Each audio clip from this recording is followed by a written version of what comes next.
Today is June 16th, and just wanted to kind of show what all was going on in the middle of June. I did a early June little garden tour, if that's what you want to call it.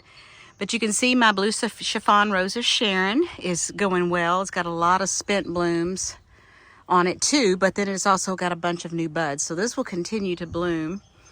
My Lady of Shallot rose is got some new budding on it there. And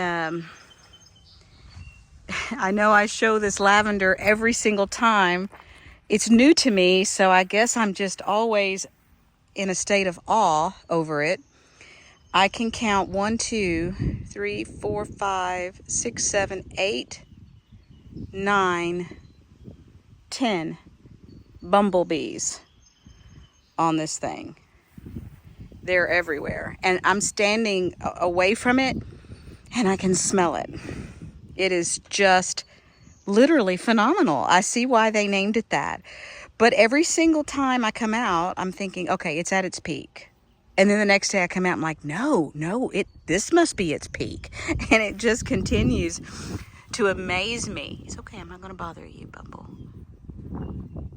There's little ones and big ones. I'm not sure if those big ones are bumblebees or wood bees or what those are. They don't like me being around here. But it's glorious. I mean, these bloom spikes are really tall. I would say some of them are close to 6 inches long. Okay. Getting a little aggressive. But it's just, I wish you could see it. I'm sure you cannot see all of the pollinators. Actually, they're just all bumblebees on here.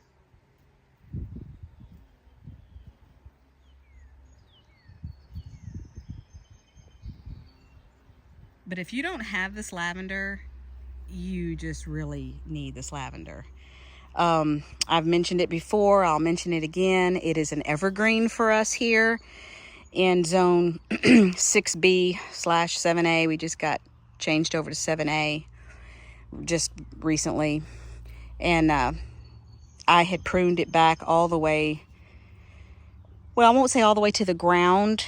It was probably 4 to 6 inches. And it was a beautiful silvery blue color all winter long. I mean, it was absolutely almost as pretty in the winter and early spring as it is right now. Not quite, because this is pretty glorious. But the video, I'm sure, is just not showing how amazing that color is. And the habit and the form of this plant is glorious. It's just so well behaved. It's beautiful. There's no irrigation, and we have not had rain in days. So apparently we were in the El Nino, and now we're in the La Nina, or don't quote me on that. But anyway, we looks like our rain has just shut off. I mean, it was like we got just deluge after deluge of rain, and then it just shut off. So this the ground is starting to crack. And this plant's not skipped a beat. It's just looking awesome. This area here is still looking good. You can see how the sun line is starting to creep a little bit further towards the building there, exposing this spot-on pulmonaria. But the leaves don't seem to be too bothered by it. But it's got a mole. There's a mole that's tunneled. I hate moles. I've tried my best to put deterrents down, and I put this little thing in the ground that's solar powered, and it's supposed to make a buzzing noise and keeps them out. Well, let me just tell you, I'll show it to you. It doesn't work. It's hilarious because there's actually a mole hole tunnel right beside it. You can't really tell that's what it is, but it is. All this area right here is a mole tunnel, and you listen, you can hear it buzzing.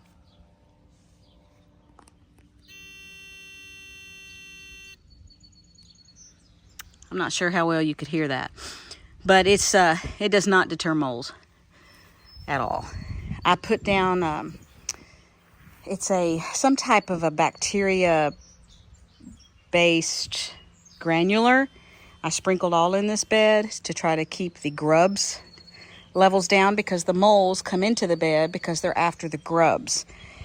So I tried to keep out grubs, but the moles are still, they still have to, do their searching. But what happens is they leave air pockets around roots, and then the roots can't get the moisture, and it will kill plants. So moles are they're a problem here. But anyway, this is my Wiggles and Squiggles. It's getting ready to put on its bloom spikes, which are a pretty lavender. You can begin to see those. But I think this Hosta is really cool. It's in a lot of sun here. Half of it is anyway. And it just makes it just this beautiful, bright yellow. I wouldn't even call that chartreuse. That's more of a sunny yellow. And then, of course, back here where it gets less sun, it's more of a chartreuse. But this is my autumn frost hostas. There's 1, 2, and then I've got 3, 4. This is the Queen of Hearts Brunnera. There. I've got the Georgia Peach Heuchera there and there. I had a third one. It died. Couldn't find another Georgia Peach, so I bought this lava lamp one, which it's doing great. It's really growing. It's just not a bright enough red to stand out against the mulch. So I really would like to get another Georgia Peach. I've got a few hellebores back here, but this is not their season, really. All of my Invincibelle wee white blooms, because of the heat, they just crisped up. They're just brown, but there's still some pretty ones here and there.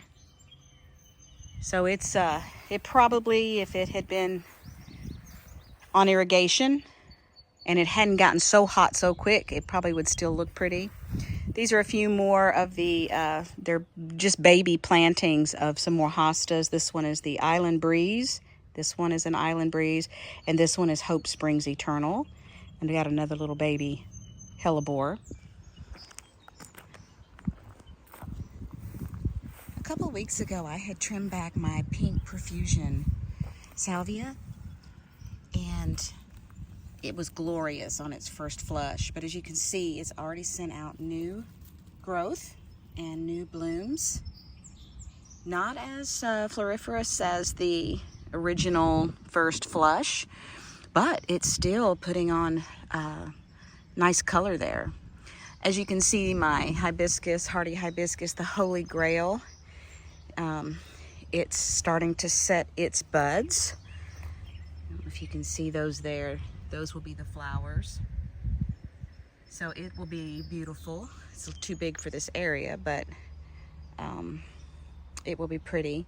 All the phlox, the tall phlox, are really, really looking beautiful. This is the David tall phlox. And it's really very tall. I would say that is 3.5 feet tall. So got some daylilies. The yellow are daylilies.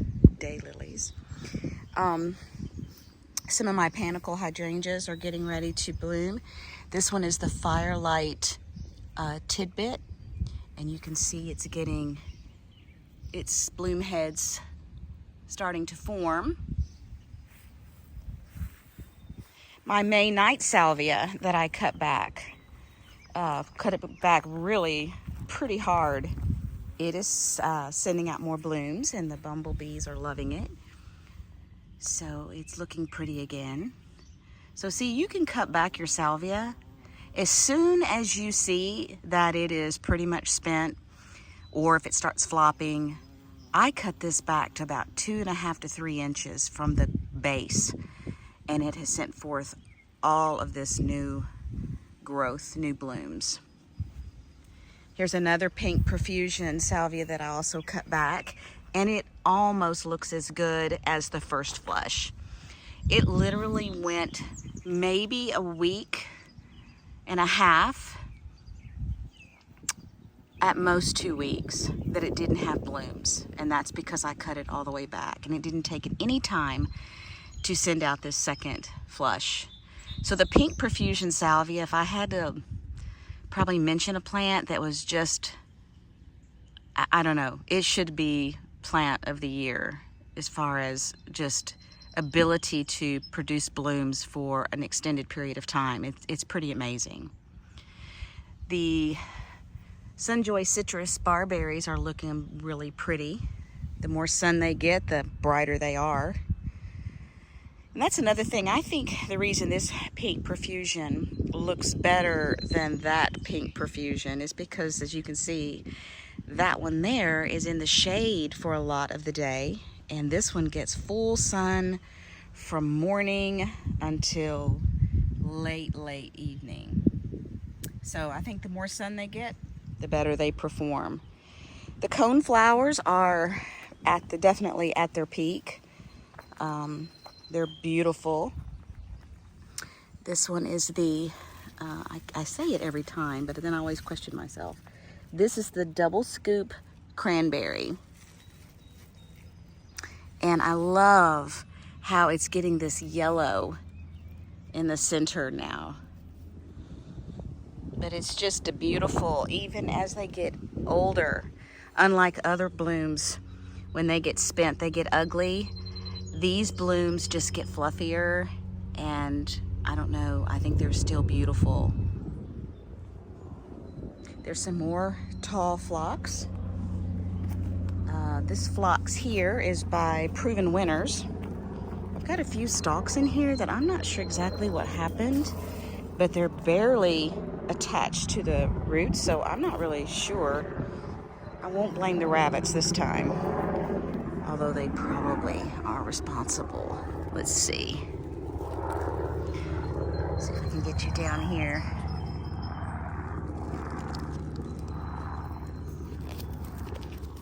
This is the Luminary Backlight tall phlox, and it actually has a really nice scent. But I would say it's definitely at its peak, and it's beautiful. And here is another tall phlox. This one has struggled. I had to support it, and it had broken a lot of its stalks at the base. I don't know why exactly, but it's just they get weak or something. They're still attached, but it's like they broke and bent, and then you can see what happens. But the color is just absolutely gorgeous if you like those really bright colors. This one is the Luminary Ultraviolet, and it's still got some more blooms to come. But mid-June, I would say, here in zone 6B, 7A, is probably when your tall phlox are at their peak.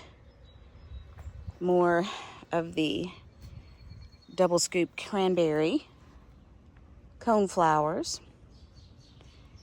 There is another sugar tip Rose of Sharon that is starting to put out some buds. I don't know if you can see these, but it's going to be covered with the most darling pink blooms. I have tree formed this. These Rose of Sharons are really easy to tree form. I like things to be up and high and tall where I can underplant them with things. And this sugar tip Rose of Sharon actually has variegated leaves, which is super cool. And when you see those baby doll pink blooms against them, it's really pretty. My daisies, which are, oh gosh, 4 feet tall, finally decided to bloom. This thing is probably 3.5 to 4 feet wide from side to the other side. It is huge. It is disease free. It is amazing. It should probably be in a different spot just because it is dominating everything around it, and I didn't really account for that. Here's some more tall phlox that a friend gave me that I'm not sure. It's a shorter one, but it is getting ready to really put out some blooms. my Atlas Rose she finished her blooms. Both of my clematis that the rabbits chewed off, both of them are coming back, which is so exciting to me. That was the first one that they bit off, and I thought, well, it's gone. They bit it off to the ground, but it's coming back stronger than ever. And this one here was the one that has it. Well, they bit it off about a foot off the ground, but as you can see, it's got 2 new little growths. So you know what? That tells me that clematis are pretty tough. Pretty tough plants. And if they're not doing well, you could cut them all the way down to the ground and kind of give them a fresh start. This is the 1 in a melon echinacea. It's got really large blooms, as you can see, compared to my hand. That is a very large bloom. And it's still got more to come here. Some of these did something weird. Like this one here was mostly just the seed head and very little of the actual petals. And this one did the same thing. So I'm not sure exactly what that means, but then it's got some super beautiful ones in there as well. So, you know, that's the reason I would like to become a master gardener, is really to understand plant behavior and diseases and what symptoms, you know, to be able to diagnose certain diseases so that you know how to, you know, correct it. But when you see something, you have no idea why, and it's really hard to know how to repair it. There's another Sunjoy citrus. My Sunjoy Neos are looking beautiful. You know, every year they'll get larger. They're not really fast growers, but they are beautiful as far as that color. If you really like a bright red, that Sunjoy Neo is really hard to beat. It's just gorgeous. And I have a planting of 3 of them. This one over here is getting completely blocked by this baby's breath, which I'm considering cutting it all back because it's pretty much finished blooming. The allium are blooming. As you can see, this is an old bloom here and these are some new ones forming. That's the Serendipity allium. And I have another planting of one right here. You can actually see it. You know, to me, their blooms are pretty, but it's not one of those, I don't know, spectacular blooms. My balloon flowers are still looking pretty, but there's also a lot of spent blooms. But look at that. I mean, that is just gorgeous. Look at this little one.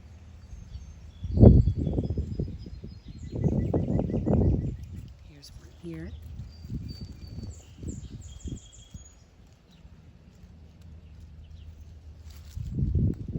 So they've been blooming for a little bit. My apricot drift roses are starting to put on their second flush, and I did not even prune them. They just go through a lull for about a week or 2, and then they start blooming again. That gorgeous little apricot pink color. So, and they're just loaded with more buds. So they will start looking gorgeous again. My dahlia that I started from seed has put out its first bloom. That is not what I thought it would look like, but these did come from seed, and seeds are not always true to, you know, the original, because seeds will sometimes get pollen from other varieties, and sometimes they'll go back to maybe with their parent. But I think that's just a beautiful little flower. I don't have a problem with that. It's a nice little tidy habit. It's not very tall, so it doesn't really want to flop too bad.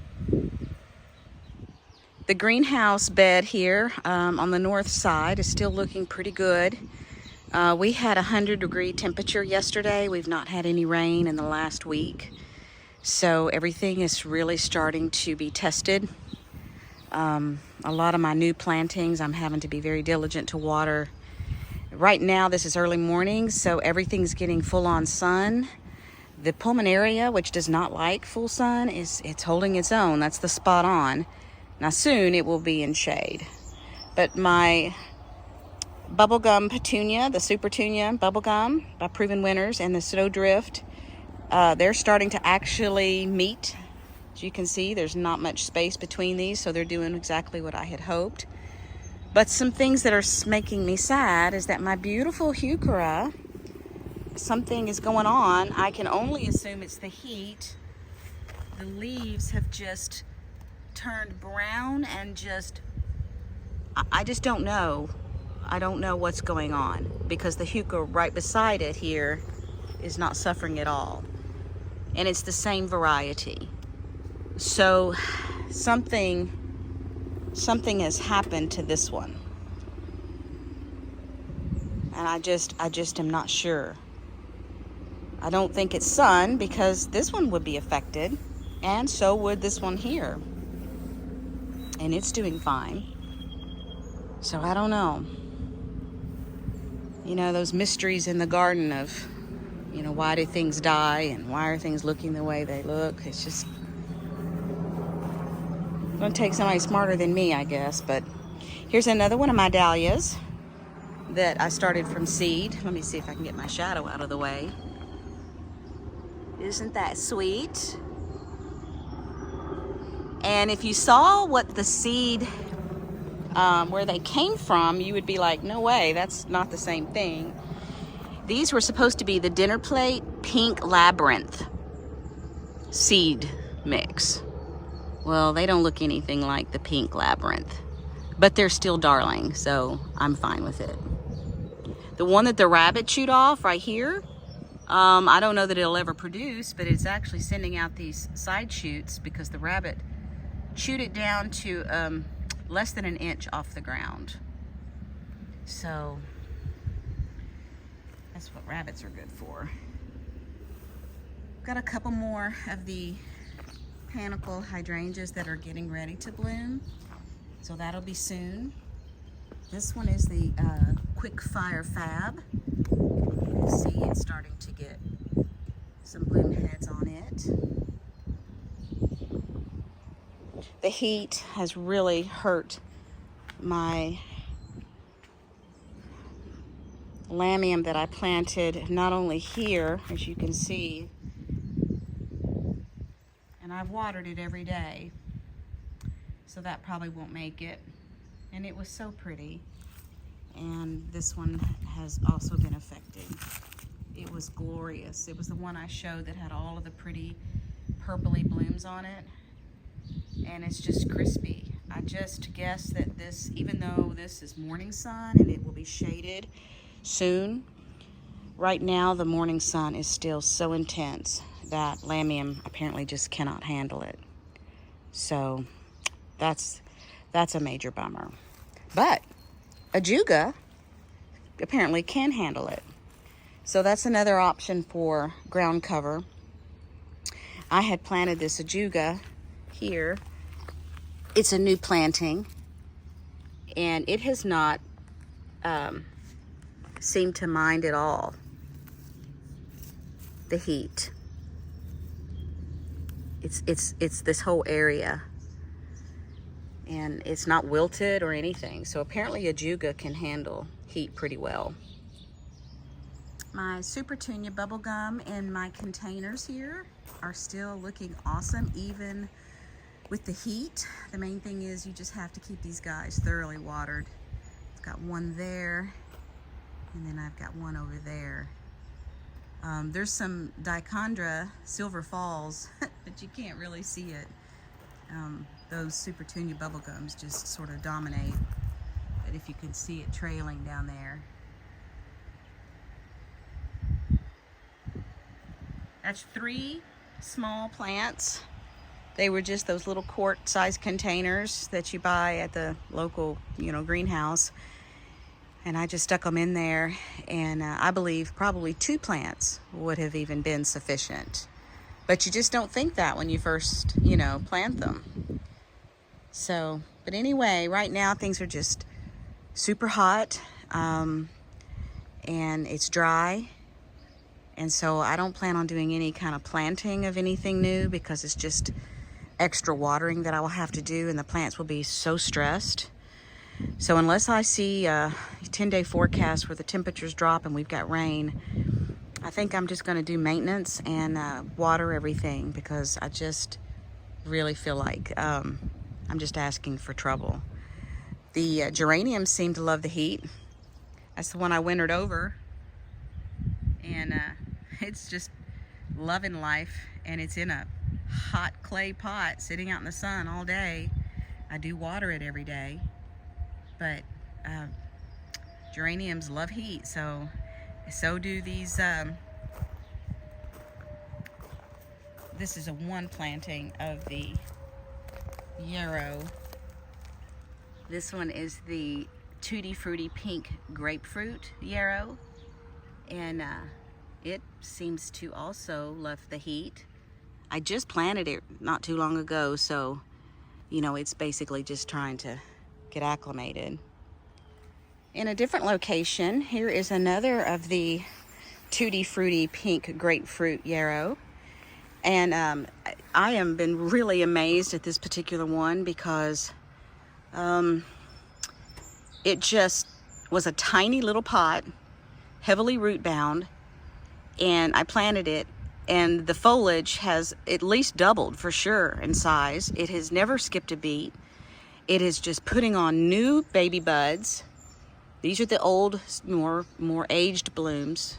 This is sort of in the middle, and these are the little new ones getting ready. But it's just loaded with that.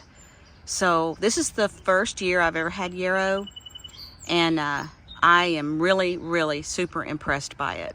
I love the little ferny texture of the foliage.